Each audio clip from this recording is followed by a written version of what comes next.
Let's try that again.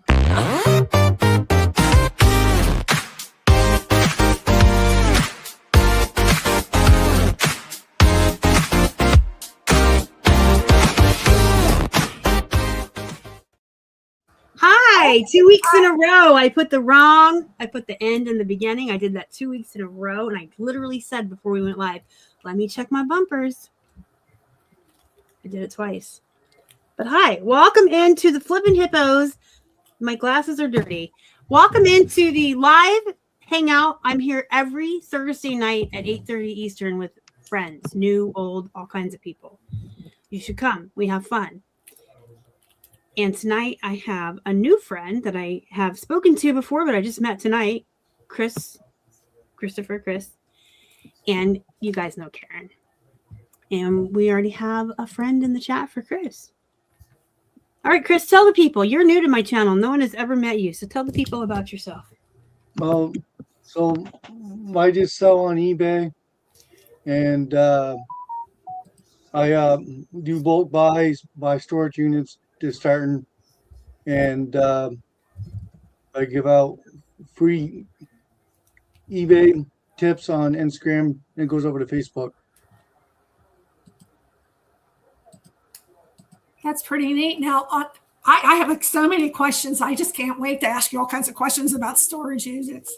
But yeah. I'll introduce myself. I'm Karen. You probably seen me before. I've been on numerous times with Star. I'm from Pittsburgh, where Star lives as well. And we are friends and part of the eBay Circle community here in Pittsburgh. I sell on eBay and pretty much Poshmark, Whatnot, Etsy.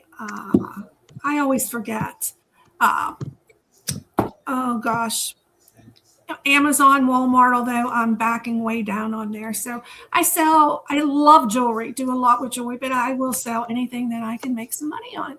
Oh my gosh, I haven't seen Dom in like not even just a coon's age, bro. I haven't seen you in like 12 coon's ages. How are you? Yeah, I brought him. I told him I was alive. I told you I'll have all kinds of people here. Wow, I haven't seen him in forever. We used to go on each other's shows. I'm calling bro like I'm a dude. Hey, bro. All right. So if you followed Chris here and you have no idea who the heck I am and you're new to my channel, my name is Star. I am a full-time reseller on 6 platforms, and I do social media content on 4. I do a lot of teaching, a lot of tough love and motivation. Not researching. What do I do? Schedules and routines and things. And I've been doing this for 9 years because I'm disabled. I hurt myself at work. I kind of took over my boyfriend's business, and he went from selling collectibles to jewelry and bras, and he stuck around for like 8 years, but then he's like, I'm out. So he's an accountant. That's me in a nutshell. I sell a lot of things everywhere. And I'm very busy on the social medias. If you guys have questions, put them in the chat. Ask us anything about reselling. We'll answer. Welcome. Ask the questions, because if you don't, I have some really funky questions to ask these people, and I'm sure they don't want to answer my funky questions. Well, tell you what, I want to ask Chris a question, because I told you I have all kinds of questions about storage units. There's a lot of people on Whatnot that do lives from storage units that they buy. And it's like, how do you go about finding a storage unit for sale? Oh, well, you got to go by how it's stacked, if there's lots of dust, and then you got to look for like 5 clues, 5 clues of stuff that's you can flip for around $50 to $60 or $100 or so. And then you figure out how far you're going to go. So you see this item is going to sell for 100, could sell for 100, and you want to think that everything's going to be used, not new. You know what I mean?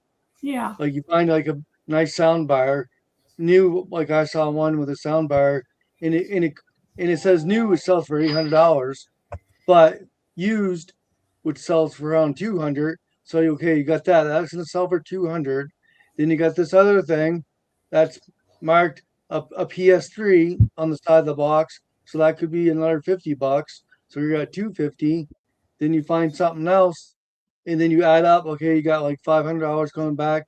So you at least get up to like $400 or $500, and you at least get that back and maybe more. Okay. And like I've never been to a storage unit sale. You can only, like, if they open the door, all you could do is just look in the door. If there's any room to walk, you're not allowed to walk, right? Mm-hmm. Yeah. Okay. Now, like, where would you find the storage that they're having the storage unit sale? Would you find that like in a newspaper? Online. Yeah, Storage Treasures, Locker Fox. What is it? Storage Treasures and Locker Fox. Storage Treasures and Locker Fox. I still didn't catch this. I didn't catch Locker Pops. Locker Fox. Locker Fox. Yeah. Oh, okay. And does that have stuff all over the United States? Well, it depends on which one you want to go in. If you just do the beginner level, you only can go out a certain amount of distance. Like I do the free version. So when I went on Locker, they charge me 18% buyer's premium. But you can do the $30 one where you pay $30 every month. But in order to do that, you want to be winning like 4 or 5 lockers to make it worthwhile. Okay. And like when you win a locker, do you go in, like you have to go and pay for it like right away? If it's online, you got to go pay for it within like 24 hours or something, I think. Yeah, as soon as you win it, they rather have you pay for it right there. It'll say, if you go scroll down the bottom, it'll tell you it's cash only, or it'll say you can use a credit card, but the deposit has to be cash. What you get back deposit, it's usually $100. Then 48 hours you can clean. When you clean it out, you only have 2 days to clean it out, and then you get your $100 back. But you can also rent it out for a month too. Right. Karen, we should go in on one together and do a whatnot together in there. You know what? Yes, we should. We should do it together. Like, and we can stream it on whatnot and my YouTube at the same time. Watch these three ladies. I would love to do that. And I would not go to haul it out. I would just go, and if I had to rent it for a couple months to get it cleaned out, I would do that. Because I just don't have the space to bring it back. What do you do, Chris? Do you bring everything back to a place, or do you just try to sell it out of the unit? I have my own unit. I rent it out for overflow for like boxes and stuff, and then like flea market stuff. And the unit I won was just around the corner of the same facility, and I cleaned out the whole locker, and when I got it all done, I did like $3,000. I paid $250. I won the locker for $250. Then the buyer's premium 18%, so probably close to $300. And I got $3,000 back. Oh, that's nice.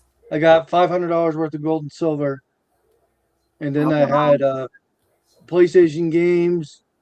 And then I had like a huge box of the 5 set of Harry Potter that I sold for like $130.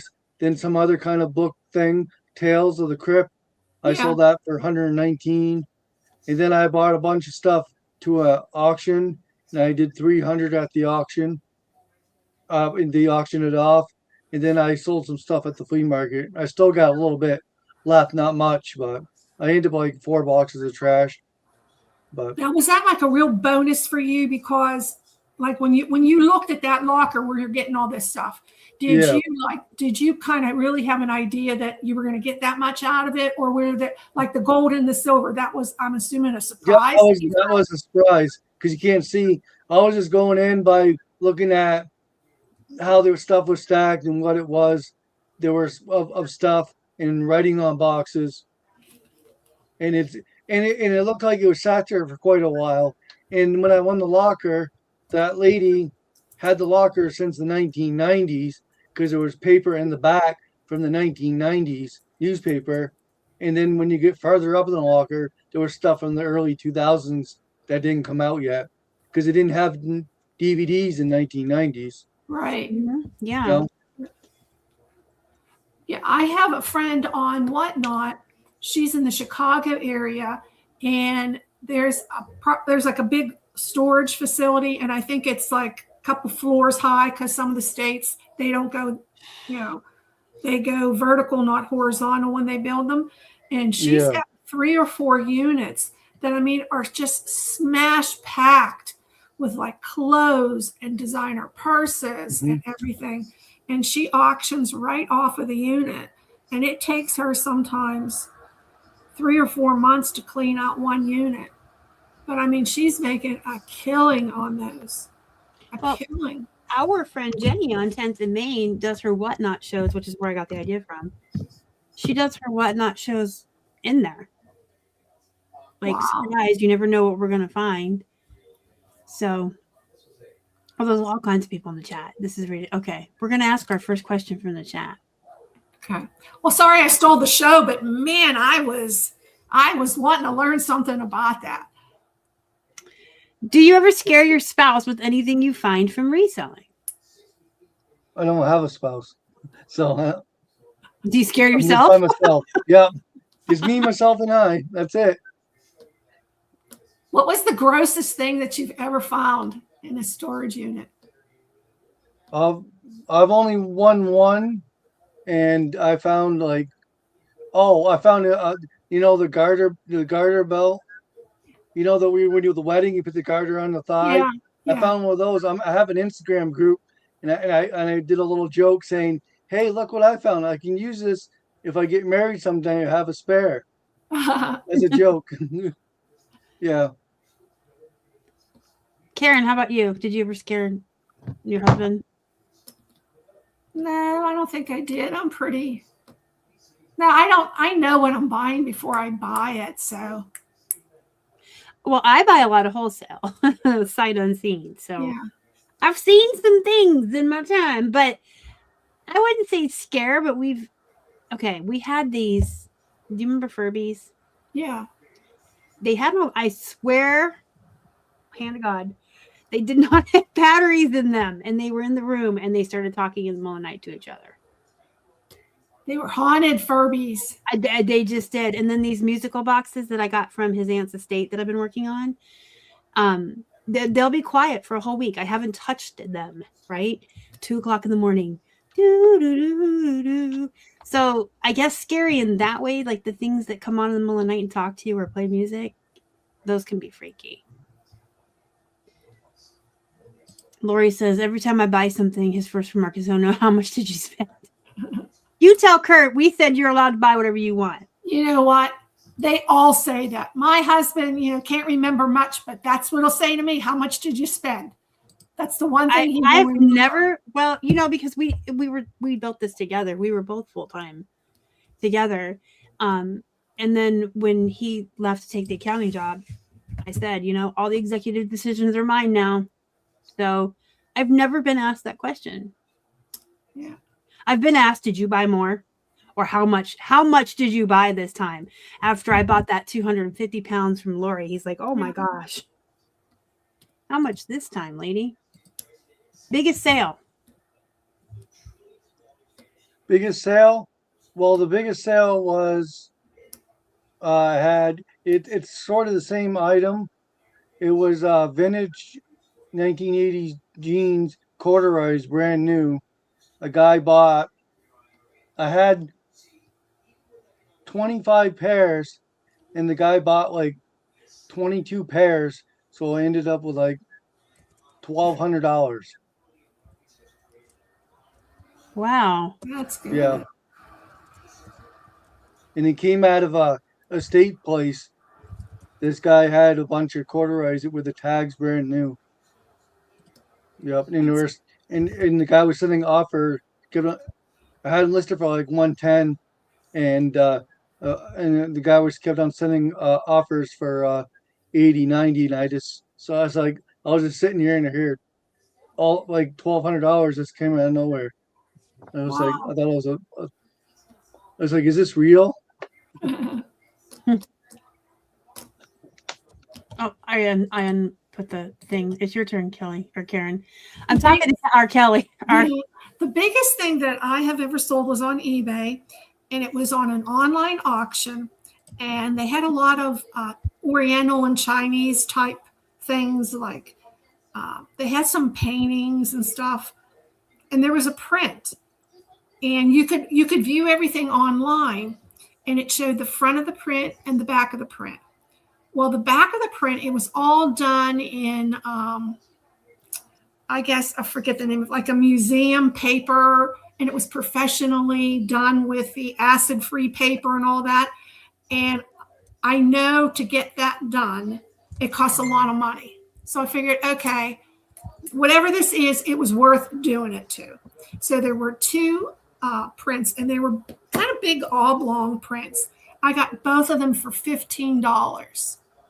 And I put it on eBay, and I sold one. I still have one for $450. It went to Denmark or Norway. I shipped it internationally, and I went to U-Haul, and I shipped it in a TV monitor box. That was the best thing, a TV monitor box, and it got there just fine. So that was my biggest sale. I have two, and I don't know which one was better. I'll tell you both because I like to talk. I've been accused of talking too much. When we were first starting out in 2018, we went to a yard sale and found these old Polaroid cameras. And it was really cool because it was an older couple, and they were sitting in their rocking chairs, and they had newspapers out from like the moon landing and JFK's assassination. And like they had stories to tell. And I ended up standing in the driveway. Can you tell I used to work in nursing homes? I just love old people and their stories. And I ended up talking to them for a while, but we bought 3 cameras from them, paid $45 for all 3. And a photographer from New York City bought 2 of them for a little over $500, like within days. And then the third one sold for like $50. So there was that. And then my 5 Nights at Freddy's plushie. I used to have a friend that I paid to source plush for me. And there was a 5 Nights at Freddy that was like 3 feet tall, like almost as tall as me, people. Mm-hmm. And it had these big glittery teeth. It was very unique and very special. I paid like $2 for it, and it sold for like $350. And it was a 5 Nights at Freddy's stuffed animal. It was Bonnie, the bunny. If any of you are familiar with the video game or have seen the movies. Yeah, listen, I'm forever defending myself on this channel because people... Well, I'm going to say it. You know, I say what I think. People are so brave on a keyboard that they always want to comment on my videos. You talk too much. You took too long to get to the point. Well, then don't watch. Use the fast forward button. I don't know what to tell you. I'm a talker. I was brought up by Southerners. I talk. Okay. Do you ever have items you really want to keep but sell because it makes a big profit? I don't really keep much anymore. Pretty much everything I find I pretty much resell. I don't really keep it for myself any stuff because now I'm almost getting close to 50, so I don't bother keeping stuff. Like I've been selling some of my personal items I had since I was a kid. Yeah. You don't look 50. Almost 50. Well, I'll be 47 this year. Oh, get out of here. I just turned 48. You are not almost 50. Yeah, well, almost 3 more years, 3 or 4 more years. No, because I refuse to say that I'm almost. Yeah. Nope. Karen's only 24. That's it. That's it.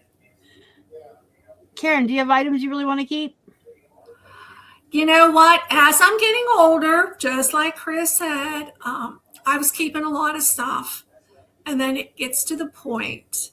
It's like, you know, what am I keeping this for? And I'm starting to sell a lot of the stuff that was from my personal stuff now too. There's very few. I mean, I'll keep it for a while if it's something, but then I'll end up selling it. Something better comes along, I get rid of it and sell it.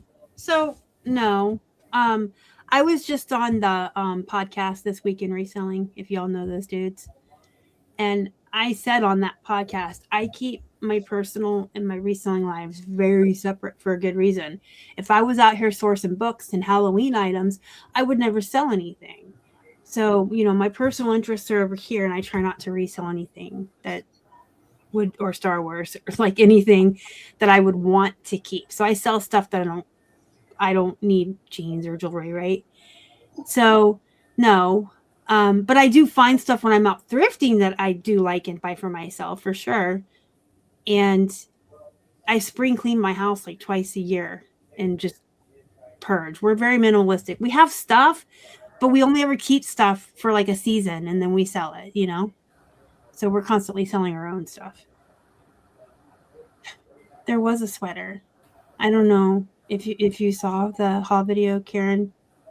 There was a cashmere sweater that was my size, and I kept like touching it during the video because I wanted to keep it so bad. And I might still. You know what? Keep it for a season.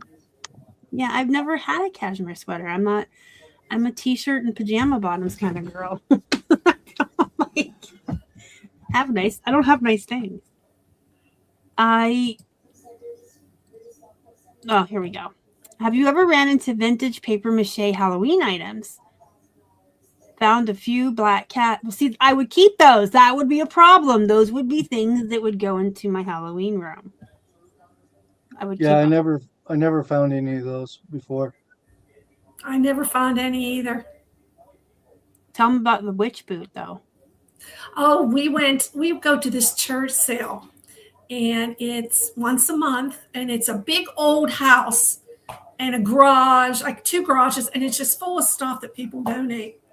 And actually, Star saw this, and she said she had no place to store it. And it was a big witch's boot. It was so cute. And it had all this like flowers, like purple flowers and black flowers and an eyeball coming out of it. It was just so cute. And I said, Halloween is so big in the neighborhood that I'm in. And I do have a big covered porch. So this is something you definitely have to keep under cover. And I said, it looks so cute. And I could put some purple lights in it. And it looks so cute on the porch for Halloween. So it was the cutest thing, but I don't have any covered areas outside, and I don't need any more Halloween stuff. My whole living room is Halloween. It was so cute. And I'm with Cassie. Like, I buy stuff for myself all the time. Like that I need. Like, you know what I mean? Like, oh, I need totes. Look, this guy has totes. Or when you go and you find like the bags of the Post-it notes or the pens and things that you actually use, that's always nice too. How long would you keep items from a bulk buy if they don't sell relatively quickly? That is subjective. Relatively quickly is subjective. But Chris, go ahead.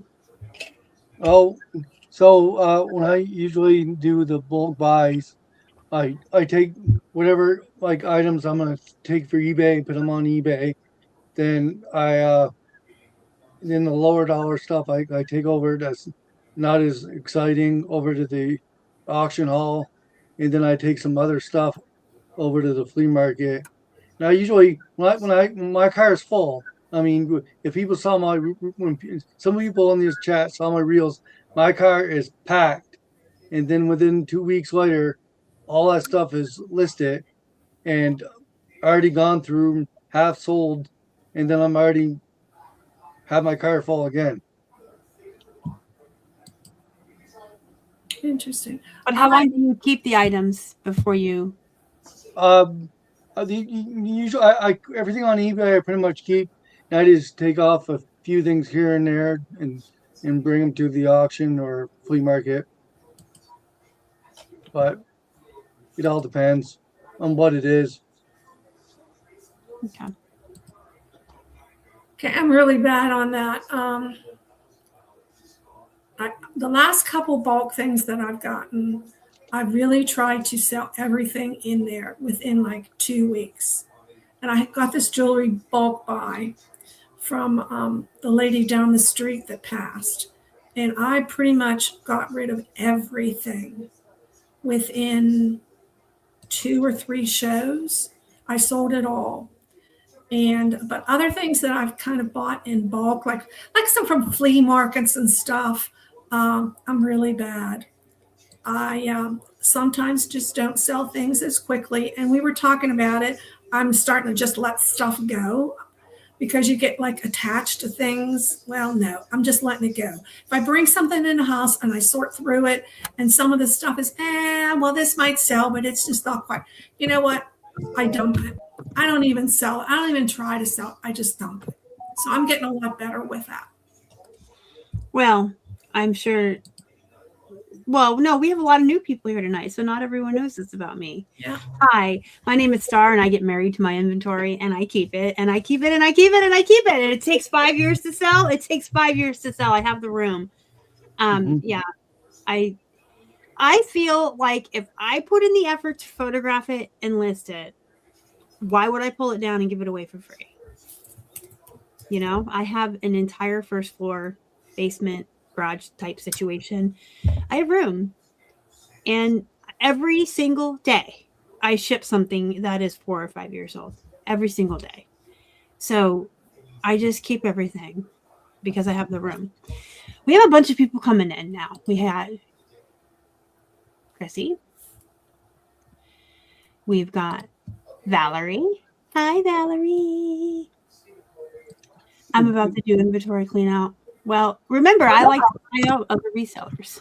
Just keep that in mind. Hello, friends. Hi. Welcome in, everybody. So I keep everything till it sells. I don't care. If I get tired of looking at it or I want room, I will clearance stuff for sure. Like I'm clearancing out a bunch of plush right now, but I sell it. Mm-hmm. You know, I'm going to mention something interesting on eBay. I have sold more jewelry, and jewelry is easy. I mean, you can have 1,000 pieces in 2 boxes. Mm-hmm. I've sold some stuff that I had bought in 2023. I've sold about 5 or 6 pieces this month, and it's like, oh wow, you know, like, and they were very reasonable. So I'm just thinking, well, are people saying, hey, that's just real reasonable because the prices have gone up? So I don't know, but I thought it was just interesting. That's a good idea. So I want to touch on this real quick. By the way, guys, Cassie's going to be on June 18th. So stay tuned to see Cassie on here. We just scheduled her this morning. But the local rabbit sanctuary will take plush, and you can donate it to shelters with dogs. They like to have stuffies. And you guys are, this chat's flying. Hold on. See, then I lose my train of thought because I just turned 48. Did I mention that? So now I'm having brain issues. Memory loss. Dog shelters will take them. And domestic violence shelters will take them, and fire stations will take them. Because both the domestic violence and the fire halls, the domestic violence shelters and the fire halls give out plushies to children they bring in to kind of like help comfort them. So those are all places you can donate plush. It will sell eventually. Yes. This is my retirement plan too. Let me tell you, I love jewelry too. Okay. We're all caught up on the chat. I got to say what I wanted to say about the plush because that's an important thing to me. I like to personally give them to the dogs in the domestic violence shelters. Yes, you are right. They don't take anything with beans or beads inside. So you could separate them and give some here and some there. Listen, TMI, we have a dude on the channel. Plug your ears, Chris. I usually have females on here. Mm-hmm. It's my perimenopausal. Yeah. I can't think straight. Oh my gosh, my brain is so foggy. Do you have an AI filter on? Because people don't think you're... Oh, no. You're your age. I noticed no one said I didn't look my age. Thanks a lot, guys. All right. What is something... This is my question. What is something that a lot of resellers pretend doesn't bother them, but actually does?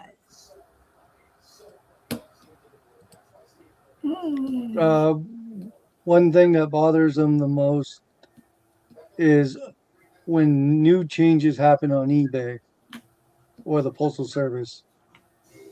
Like every time there's a change, people don't like change, and then it all works out anyway. Bad reviews, yeah. I think though your examples, people do just my opinion. What I see, it's Yeah. chicken little. Everybody's running around like the sky's falling down. You know what?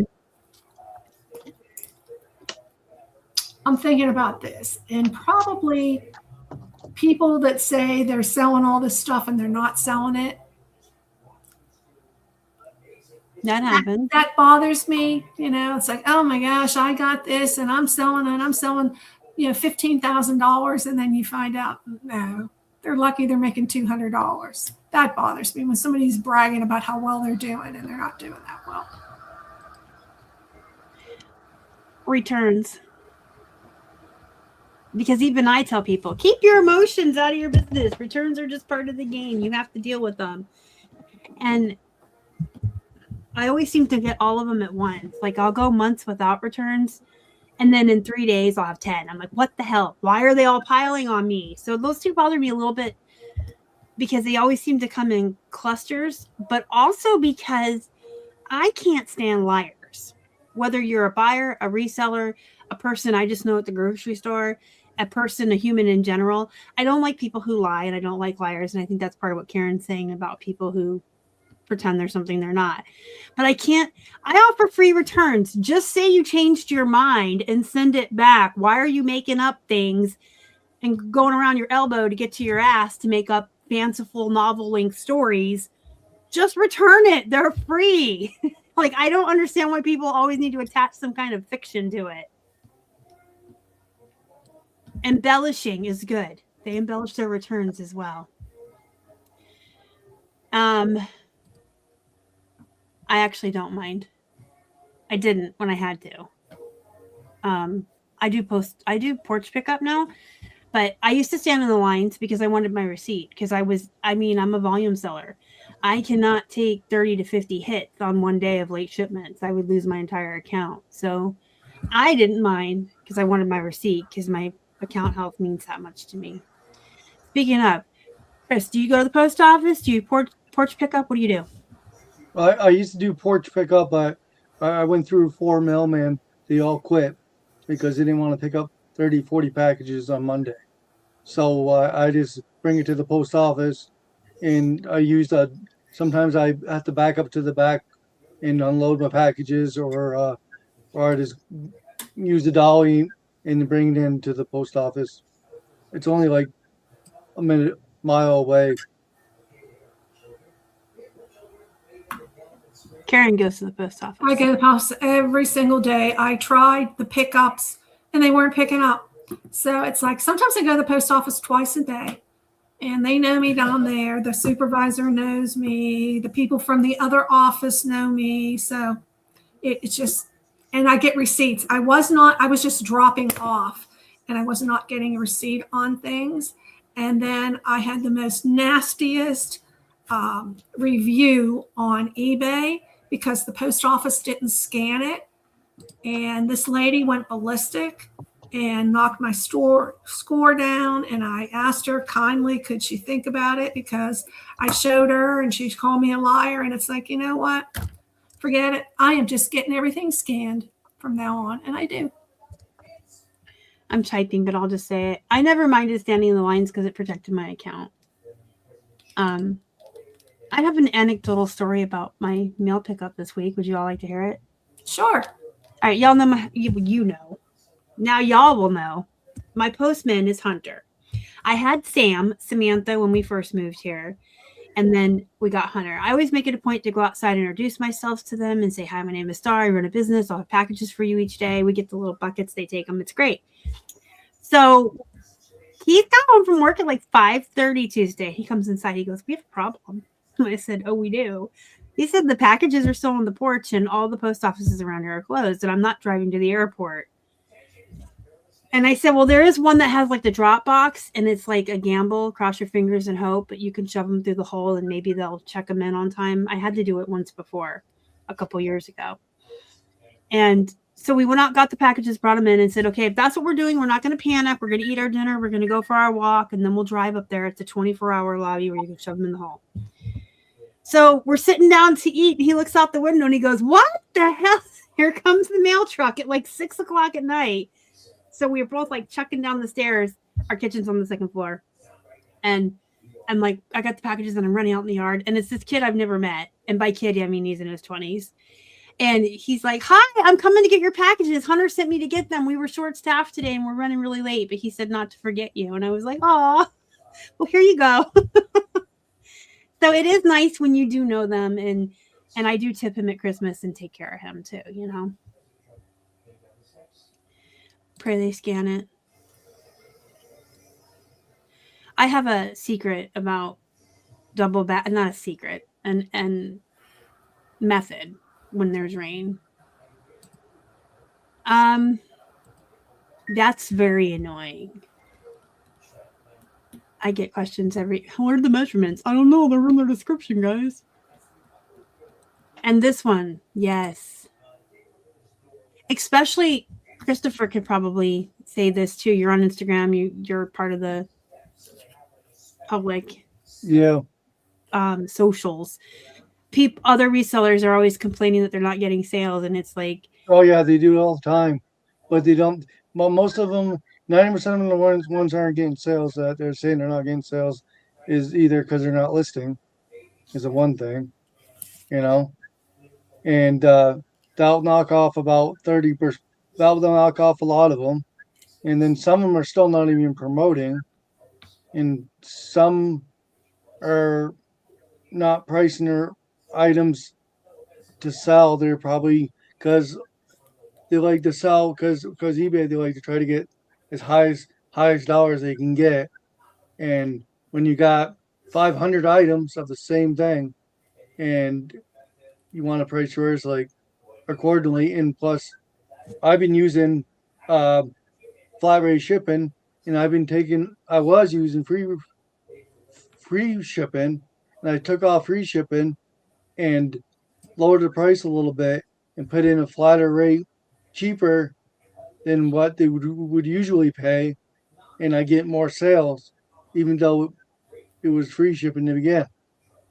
And it would sell, I didn't sell similar, and then I change it from free shipping to flat rate shipping. If it weighs 2 pounds, I charge $9 shipping, and whatever the item sells at a competitive, within a week it's sold. And it probably sat in my store free shipping for a year. Mm-hmm. Yeah, my biggest thing is a lot. I get emails every day, comments on YouTube, and I ask first, how many are you listing a day? And a lot of them aren't listing daily. They're not even having the consistency. The consistency is what you need. You have to list every day. But I list one a day. Like, okay, that's why you don't have sales. You have to put in the work if you want your sales. You have to. Hi, just two resellers. I would like you to welcome to my channel. Welcome you to my channel. My soapbox here, all my longtime viewers will tell you, I hate when people race to the bottom. I can't stand it. I talk about it all the time. I really teach people how to price right, how to price your worth. And racing to the bottom is just like my pet peeve. And I call people who do it turds. And I'll stand on that. I will die on that hill, and I will say it with my full chest. If you are one that races to the bottom and prices lower, you're a turd, and you need to stop it. I cannot stand it. I get very emotional about it because you're ruining it for everybody. You're ruining it for everybody. I've seen it happen on the World of Warcraft auction houses, and I've seen it happen on eBay, and it's not fun on either place. Yep, it crashes things. Jeans that I used to sell for $50 and $60, now I'm pretty much have to like give them away for free because everybody and their turd mother acted like turds. No turds allowed. No turds allowed. My death pile is my favorite place to source. Okay, where is your favorite place to source? My favorite place to source is I got is pretty much now is I got like an ad. I do bulk buys, and I don't buy common household stuff. And half the time my phone just goes off. All like 5 or 6 people message me. I got this and that, and then I tell them what they got, and I offer them what, depending on how far of a drive it is, and pretty much, and then I go. Now I just got a regular guy. I can just go down, bring my car, and fill it up and go. Because I just like, instead of going to yard sales, because half the time there's more stuff in my car than the yard sale. So and you wasting, and gas is so high now. You're wasting so much gas. So I just sit here, wait for my phone to message me with a ding, and somebody has stuff for me to pick up. So how do you get them to call you, Chris? Do you like run ads and stuff? Oh yeah, I got an ad on Facebook Marketplace, and I had a few people that had stuff, and either they say I got coins. It's like no, because first of all, when you buy coins, they're gonna want at least melt value, Mm-hmm. and the coin and silver goes up and down, like Yeah. so. I pass on those baseball cards. Usually 80s and 90s are overloaded. They'll say I got NASCAR stuff. I pass on that, and I got records or VH tapes. I was like, no, pass on that. Well, this other guy, he kind of knows. I tell him what I'm looking for, and then then they go, okay. Then they either get back to me with stuff I'm looking for, or whatever, or I find some stuff bulk buys. I found some stuff for sale on Facebook Marketplace. Like I went to Maine and picked up a huge train buyout, and my car was packed. I had my helper. My helper might be watching, but he did. I call him my helper, but he's my friend. And he's like 70. He'll be 76 tomorrow, and usually I say when I do my reel, I say, well, I didn't have enough room for my helper to ride in the passenger seat, so I tie him to the roof. That's pretty cool. Yeah. All right. When it comes to favorite places to source, I love to go to church sales, and I like to go to thrift stores. And then I do like yard sales, but sometimes the yard sales people are pricing things it's just crazy. So church sales and thrift stores are my favorite. I see a lot of people defending themselves, racing to the bottom in the comments, and I'm really trying hard not to get up on my soapbox. Just run sales. Like when you lower the prices, you were really crashing the market. Put them at 50% off, put them at 75% off if you have to, but leave the sale price, the original listing price the way it is, and just run sales. Okay. I will refrain from it for the rest of this video. You can watch more of me getting angry up on my soapbox on my channel. I like church sales. That's my new thing. That's like new since April because Karen and I go, and Whatnot. I love to go on Whatnot and just buy out everything. And I like to buy out other resellers. I do like to do buyouts on other resellers when they, not necessarily just when they're quitting, but a lot of people swivel their niches. They change their categories all the time and they need to get rid of everything. And instead of racing to the bottom and trashing the market, they just pull it off and sell it to me. Oh, I had to sneak one more in. Sorry. Cool show. I'm starring some questions here. We'll get caught up on the comments. I wish people would come to me more. Yeah, for sure. Whatnot is perfect for that. Church sales are wonderful. We just have the one. It's this one church, and they run their sale once a month from March through October, right, Karen? I think so. I think it's October. 1 week in the month. We go on the second day, and we still find really great stuff because they're constantly getting donations, and they're adding stuff every day. So every month, every day, they have really good stuff.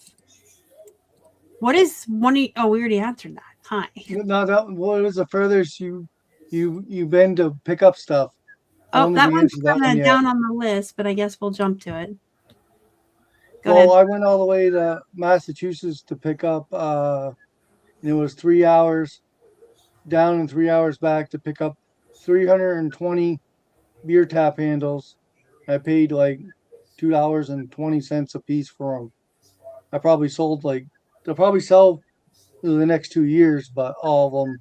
But I sold probably 50 already of them already. Where do you live, Chris? That you've I live mentioned in Vermont. okay, you've mentioned Massachusetts and Maine, so okay. Yeah, it was about 3 hours the one in Mass, and it was about 3 hours the one in Mass and the train one. So pretty much is about 3 hours, about the furthest. Karen? You know what? I'm just kind of local, maybe half hour, 45 minutes, maybe an hour, tops. 15 or 20 minutes. No. When we first started and we were building up, we used to drive 35, 40 minutes to the Bends. But I don't really go outside of the house to source anymore. I order most of my stuff online, and I do a lot of buyouts of other resellers and wholesale. So I sit here and order, and it comes to me on my porch. So I don't even have to leave the house. That's another reason why I like Whatnot. Yeah, Valerie does a lot of driving. In Atlanta, right? She's got a lot more consumption than I do. All right. What if the sell-through rate is only like 10%? Will you price lower then? Supply and demand. What if the Asher's sell-through barking. rate is only like 10%? Oh, like it's 10%.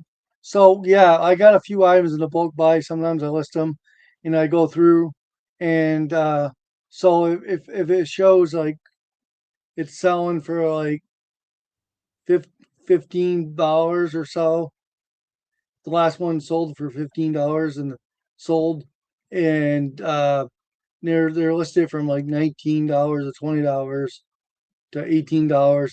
I'll price mine at like $13 plus like $6 shipping. So it'll be like, so mine will sell a little bit quicker.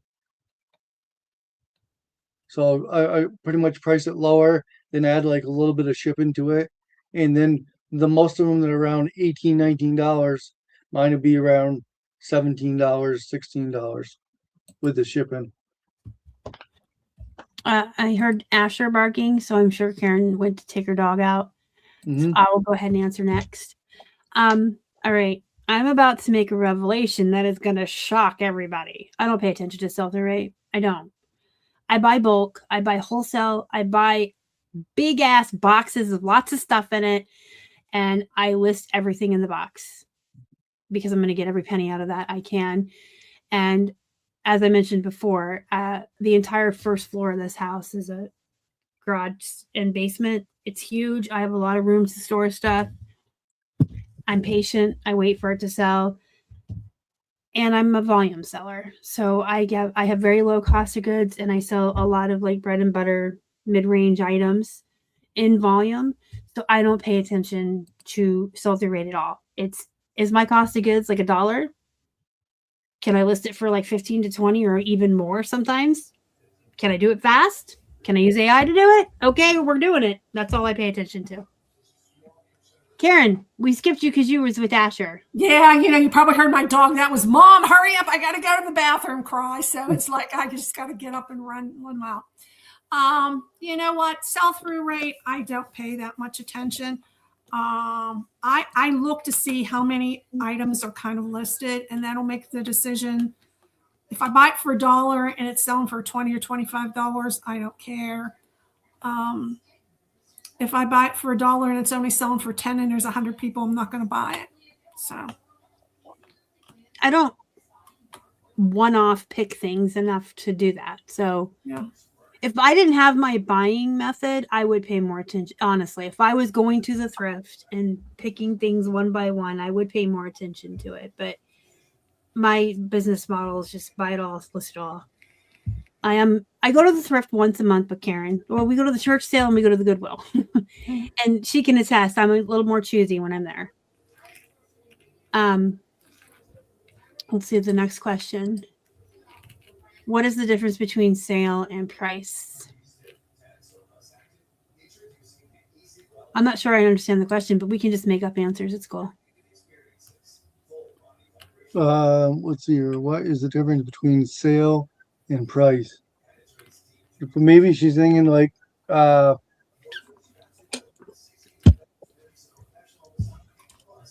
like maybe she's thinking of just people that just put prices on their items and not really what it actually really sells for. You know? Mm-hmm. Well, the price is, to me, I think, is what you looked it for, and you can run a sale. Maybe that was back when I was talking about. Yeah, that's what I'm thinking she meant too. Oh, yeah. Okay. So back in the day when silver jeans were still worth $50, if all of the people that needed to sell them quickly had not kept lowering the price, today they would still be worth $50. So instead of lowering the price to the point where they're not worth $50 anymore, you would leave them priced at $50 and do 50% off sale, or whatever, 90% off. I don't care what your sale is, however you want to sell them, but you should always leave the price what the market value is. Instead of cutting under that market value and starting that race to the bottom, leave the market value and just do a discount off. What I have done on eBay to facilitate that, I created a store category called clearance just for me in the back end, so I can throw stuff in that store category, and then I can create a sale and have it only pull in that category, and I can have it be 50 or 75, whatever I want to clearance it out for, and that helps me to do that. So that is what I meant, because if you run a sale, it still stays here the next time somebody looks up a comp. But if you lower the price and the next person, and here we are where silver jeans are now worth 20. Right? There we go. So that is the explanation of that. We got some good questions coming in from Chrissy. What got you started, Chris? Well, ever since I was a kid, I always been yard selling. My mother and my friend Lou, who actually was selling on eBay ever since eBay started, and he's gone. He shut his store down like 2 years before he passed because he didn't want to do the managed payment thing, and he was like 83 when he passed, and so I was always sort of going out there to yard sales and stuff, and then later on to flea markets, and I was reselling stuff at flea markets, and then I was gonna in like 2014 I was gonna start doing eBay, and then my dad passed, and then I moved into an apartment. I've been doing eBay ever since. And I think I told the story, I don't know if it was last week or the week before. A friend of mine was really into selling Disney collectibles. And I would go with her down to Disney, and we would go to the different shows and buy the collectibles. And I was buying them to collect them. And she says, no, you need to sell this stuff. And she would go down and spend thousands of dollars. And she'd come back and she'd list it on eBay. And she might pay $75 for something and sell it for $200 in 2 weeks. And she kind of got me started selling on eBay. And I've been hooked. I mean, I like the thrill of a sale. I love to hear that, cha-ching. I just love it. It just, I don't know, gives me so much joy when I get a sale. I don't care how much it is or how little it is. I just love getting a sale. I got hurt at work. So I was in the healthcare field for most of my life in varying positions. I've done recreational therapy. I was a cook in a nursing home. I've done direct care, and then I was a nursing assistant at the end. And I hurt my back lifting one of my girls that I took care of. Well, actually, she threw herself out of a car, and I picked her up. But so I became disabled, couldn't work outside of the home. I didn't want to go on disability. I still wanted to make my own way. And my employer was refusing to pay my hospital bills, which were astronomical. So I had to sue them for that. So while all of that was going on, my boyfriend had a small eBay where he was selling collectibles. He's like, why don't you just sell on there? And I'm like, well, I have a pretty big salary. I used to work 80 to 100 hours a week in the healthcare field, so I made good money. I'm like, I have to replace that. I can't just sell one figure a week like you do, nerd. So I started going to the bins and everything else and built it into a full-time business. From March of 2017 was when I started. I had it up to 2,000 active listings by that summer. And then we just kept growing from there. And then he quit.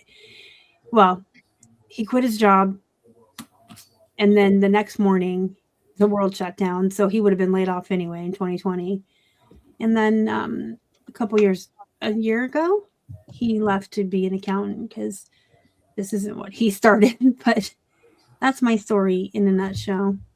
In a nutshell or a nutshell? I don't know. I can't talk. Bye. Thank you for coming. I appreciate it. Appreciate it. Before more people start running off, before we get to the next question, I do want to put this out there because there's a lot of new people in the chat tonight that came with Chris, and I do appreciate that. Thank you for being here. I'm open to having anybody on this show.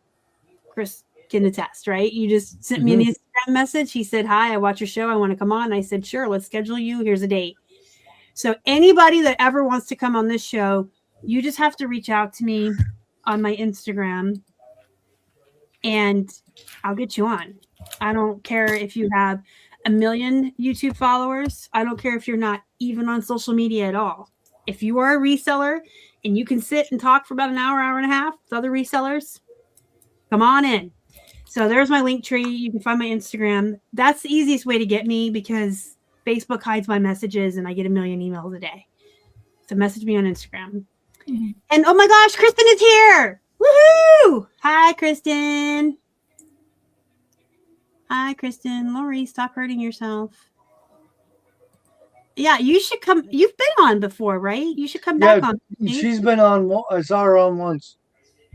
Yeah, girl, it was a while ago. I'm making myself a note to message Chrissy tomorrow myself and remind you that you were interested and you should come on. So there. Let's make it happen. I'll message you tomorrow. I'm scheduled out through most of June, but I stay scheduled out pretty far in advance, but anybody can come on. Oh, and by the way, if you've already been on, come on again. Everyone that's come on, I've gotten really positive feedback from my normal viewers. They've liked everyone they see. So what do you like to do for fun? Really, pretty much most of my life is just reselling. I don't really like when I go on vacation, I use it to go to like a flea market and stuff. Like I went to Connecticut. And I take my helper with me, and we went on this he said, well, let's go on this walk, and I said it's a short walk, it's a mile. So I go on this walk, and so it was like this paved. It wasn't like a hiking trail. It was like a paved road where you used to be able to walk up it. Drive up it. So we walked up to the top. We got to the top, and then we were starting to go down. We thought the road curved like this, and then we end up on the other road going on the other side. So I had to GPS it back to my car 6 miles. Oh my gosh. Yeah. Adventure time. And I told my helper, yeah, you want to go on another hike? He was like, no. He had to take. I called him and told him, you're gonna have to take Uber because I can't go in where he was because there's one way out, and I don't know which way the other road to get into the other side. You know what? I like to work a lot. You know what? And it's like that's like my pastime, my livelihood. I just love selling and reselling, and I like talking to you guys and meeting and stuff. That's what I do. That's what I do all the time, and that's what I love. So my other soapbox is work-life balance. I know she says that all the time. If I'm not complaining about people racing to the bottom, I'm teaching people how to build boundaries and better routines so that you can find your work-life balance, because I think it's so important for your mental health. I used to work 80 to 100 hours a week as a nursing assistant, and then I did it when I built my business. We worked 12-hour days, 7 days a week to build it. But once it was built and we were like, we can just step back and maintain, like we could just list what we're selling every day. It's fine. We're where we need to be. I started to find that work-life balance, and I'm a lot more peaceful. I'm less stressed out. I got to come off of some of my high blood pressure medication. I'm just better mentally all the way around. So I really get up on a soapbox and I really try to help people. It's not like I'm on a soapbox just bitching and giving tough love. I seriously, in my videos, try to help people find ways to find that balance and find the boundaries. It's so important. So you would be surprised to hear that I have a full-time successful business. I list on 6 platforms. I'm on 4 social platforms creating content, and I'm live like 3 or 4 times a week, and I still read 100 books a year or more. So that balance is so important. If you can find a way to do more, be more productive, and then have time off, it's great. So clearly I read. I love to read. I don't know if you can see my books back there. I like movies. I love reading. And sometimes video games with my boyfriend.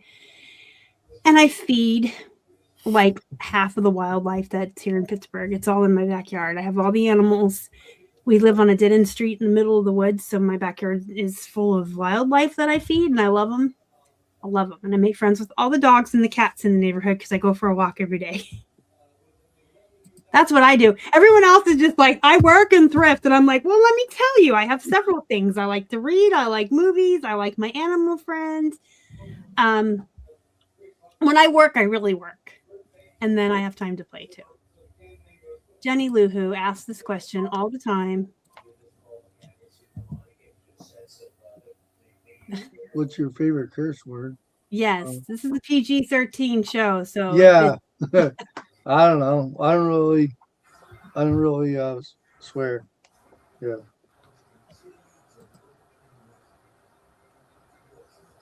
Karen? I really don't swear. I'll say darn it, but I really try not to swear. Well, I am in my professional mode on this channel, but in real life, Karen knows, if a Tarantino movie met a trucker and they had a baby, and it was, what was that comedian that used to swear a lot? My smile. I swear like a trucker on leave. But I don't swear when I'm on my channel or being professional, just like in my time. I can't say what my favorite word is in polite company, so we'll leave it at that. Those who know. For you Northerners, that's all 3 of us, by the way. Yeah. What do you do in the winter when you cannot get out to source? Ooh, I love this question. Are you like squirrels? Do you hoard, or do you? No, pretty much everything I get, I list it up right through the winter. I pretty much in and sell somewhere.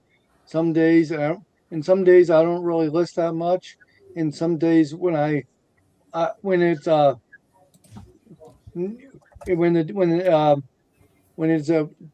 going to be a big snowstorm, I'll go out and do a bulk buy. If I have a lot of stuff on eBay to list, I usually list a lot. But then, and when I have like hardly anything, I just list like a very few things, just to try to drag it out, so I'll have some stuff to list when I'm waiting on something else to come up.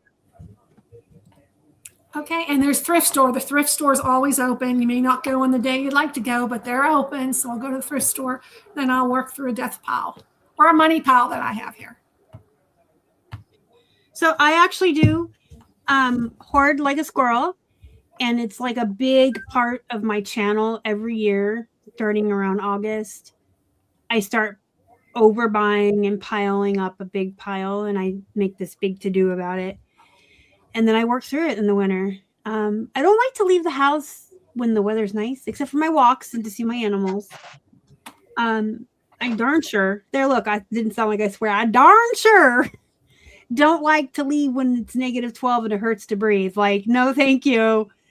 So I do overbuy and stock up. Now, last year, I think I thought I was buying for 5 winners. It's May and I'm still working through it. But I bought out like 3 friends.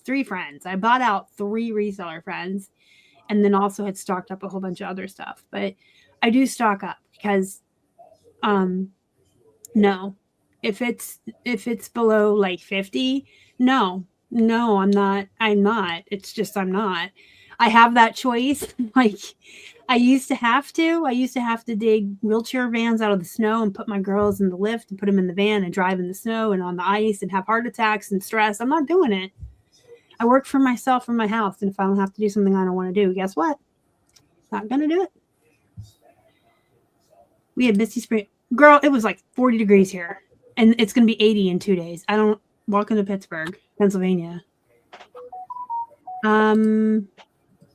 Everything I say is a story. Do you all understand why people say I talk too much?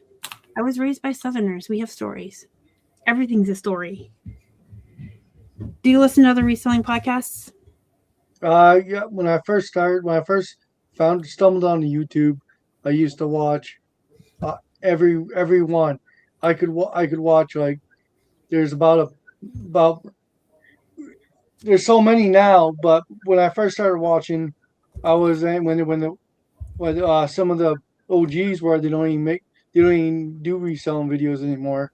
Back in I think it was like 2018 or so, and then when it's 2020 hit, then I used to watch all the reselling. Now I just kind of watch some storage units once in a while, and I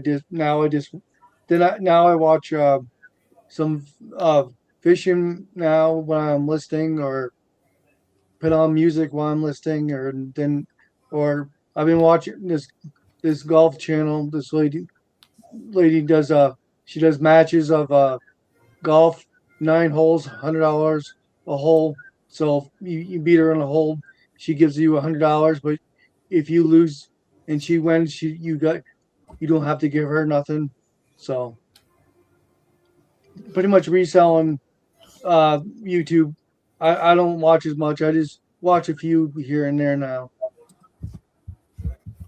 I used to watch when I first started a lot more. I don't watch that much now, but my life has changed too. My husband's disabled and he's lost his short-term memory. So there's always something going on. And I have good intentions sometimes and I start to watch something, but I get interrupted a lot. So sometimes it's hard. I'll catch little pieces here or there. I'm very inconsistent when I do things like that. I really don't. And it feels rude. Like when you're a content creator and you're like, I don't really watch anyone else. But if you ask most content creators who are also resellers, they really don't either. There's just not enough time in the day. If you're running a full-time business and you're listing on several platforms and you're creating content, I do short and long form. I do like 2 or 3 videos a day. I can't fit it in. And when I'm listing, I have to be like in this zone, and I need true crime for that. I need to be listening to people getting murdered and missing and mayhem, and that's what gets me in the zone. So no, I really don't. If I had less to do, like say I wasn't a content creator and all I did was list, I probably would. But there's so many hours in a day, and I'm always striving for my work-life balance, and I don't want to do too much. And then when I'm not working, I don't want anything to do with reselling, quite honestly. When I'm done with work for the day, I'm done with work for the day. I literally have boundaries, and I can turn it off, and I'm going to go downstairs and I'm going to read or watch a movie. I don't want anything to do with reselling. It's like that switch I really treat this like a job. When I flip the switch, it's flipped. That looks like that's the last one. I'm going to put, maybe not. I'm going to put Chris's Instagram in here one more time. Yeah, and plus another thing I want to add to that question is back when there used to be a lot of lives, there used to be like alive every day of the week, and it'll be alive at 5, 6, and then 2 hours will be another live, and then I used to call it like it's like bar hopping. Hop from bar to bar. Mhm. You were hopping from live to live. I used to message Christy and you say, "Hey, we're going over to this live next," and then we go on to this live. Then we're done with when that live's done in the chat. We go to another one, and then it's like every day, like Monday through Sunday, there was always a live, and then kind of the lives kind of died out a little bit. Now there's not as many. Yeah, for sure. I guess I'm going to take a second here to plug my other live show. I got to go get the link. So there's a YouTube channel called 10th and Main, and it's a group of myself and my friends, all resellers, who get together on Friday nights, and we go live on that channel that I just put in there. Chris has been there. He's hung out with us. Nancy in the chat's hung out. We go live from 8 p.m. till 10 p.m. Eastern time, and we're working. Some of us will be taking photographs. Some of us will be listing. But we're all working for the 2 hours, and you can come and bring your work and hang out with us and work. And you can chat and ask questions and get real answers. You can see how we work behind the scenes. And if you're brave, you can even come on camera with us and work with us. So we're live every single Friday, 8 p.m. Eastern on 10th and Main. Come bring your work. Friday's a good night, I think, to kind of like catch up on all the things you didn't get to for the rest of the week and end on a good note while I take the weekends off. And then that way I can end on a good note. Come join us. Christopher hangs out with us. Hey, I get a lot of work done too. Oh, it's always like, was it really already 2 hours? Like, Yeah. It goes by so fast and I get so much done. So join us on 10th and Main for a live working 2-hour show. You can come on camera. You can stay in the chat, whatever you want to do. Did you have support when you started reselling from your friends and family? Pretty much when most of the people I met with friends are pretty much for reselling. It's pretty much through YouTube.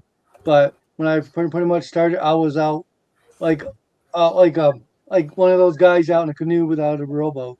And then actually once I started meeting other resellers, and then I brought other resellers, like there was one person that didn't even know her neighbor was a reseller until I brought her in because I have an Instagram group chat that's it's invitational only, but I can send a link, and now they're best friends, and then they go out reselling.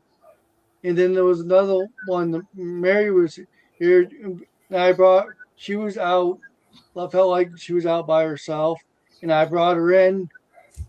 Like it's like almost like a foster, like I'm like a foster care child, bringing in all these kids in and bringing them in, and now they have other people they can talk to. They got other people they can go sourcing with that lives near them. And plus, I also have a Discord which is called Listing and Chilling, where I always, like a joke, I say it's replacing Netflix and chill because resellers don't have time to watch a movie, so they hang in there, we chat, and it's usually just me and Tara, which is Sell Cash on here. Usually me and her on here. She's usually packing orders and I'm listening or whatever, and we chat. And then plus I got a Facebook group, which is about 15 people. Then I got another Discord. I took over Flippin and Easy Discord, and and that is comes and goes with people chatting. All right. Well, I put your Instagram up so people can find all of that stuff through you. Karen, how about you? Okay, well, my husband was supportive, always been supportive, but like I said, now that he's in the state that he's in, he still likes when I make a sale and I tell him, he gets excited for me. But I don't have any other family. And as far as I'm getting Star and the 10th and Main group are very supportive, and Star really helps me a lot too. And then we have another girl that's in our eBay group, Kelly, and she's real supportive too. Yes, we have two Kellys. We have 10th and Main Kelly, who lives in Texas, and then we have Pittsburgh Kelly, who's part of our eBay seller circles. Yeah. So Keith obviously was the one that said, "Hey, why don't you take over my eBay since you can't work anymore and make something out of it?" He still is my biggest supporter. He helps me every morning with shipping. First thing, he gets me all my stuff and pulls it for me and brings me a Pepsi Zero because I don't drink coffee in the morning. So he's always been the best. This is gonna sound so sad. Please don't feel sorry for me. But like, I'm an orphan and my kids live far away, and that's the only family I have. So I don't have anybody. Keith's family is my family. And he was raised by his our story's so sad. Like, he has his grandparents and I have nobody. And he has his uncle and his aunt that she had recently passed away this year. So they don't understand it.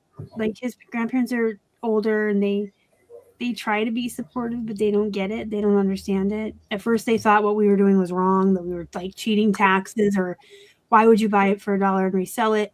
And we'd explain to her that's what Walmart does. And like, they're supportive, but they just don't understand. And they'll call us in the middle of the day and expect us to be able to go places because they know we're home. You know, they don't get it. But I guess all we need is each other. So we have each other and we're both supportive. And we're sad sack orphans, man. Gotta laugh about it. Gotta have dark humor when your life sucks, right? All right. Oh my gosh. Hold on a minute. I gotta relearn how to read. Any insights to share on what the final fees will be on the sale? It seems like no matter how hard I try to calculate ahead, it's always more. I try to never promote over 2%, and the closest I can come is 15%. Well, when I promote, I do I do everything at 10%, and I cap it off at 10%. I do dynamic, and I have it capped off so that way I have a cap on it, so that way you pretty much, if you don't have a cap, if you do 8%, everything will say, or charge, it will be promote 2% more higher. So I just cap mine at 10, and pretty much everything's mostly 10% anyway when you do it. Karen? Okay, when it comes to promotion, I do anywhere between 2 and 2.7%. And I stopped. I told the group last month, I think I stopped for a while, and that was a mistake because my numbers went down. So I am back promoting again. And then the final value fees, you know what? It goes between 15 and 20, and I just estimate everything's at 20%. And that's what I go for. But I think it's really hard to calculate. You never know how they calculate some of that stuff. So I just calculate at 20%. I do 2% across the board. And I always calculate 15%. Unless it's Poshmark, then you know you can do 20. And Depop is nothing. So I guess it would depend on the platform. Oh, I gotta say it. Yeah, I had one earlier. I had one earlier too. But I don't know what it was. I always have sales when I'm on here, knock on wood, because it's like positive vibes. We're all feeding into each other. I say 15% for eBay. You know, it's a good estimate. It's more like 12.5 or something, but give yourself a little wiggle room. If you're trying to figure out do I want to take this offer or is this worth sourcing? Give yourself a little wiggle room. We got to pay for supplies and stuff too, right? All right. The last question of the evening is mine.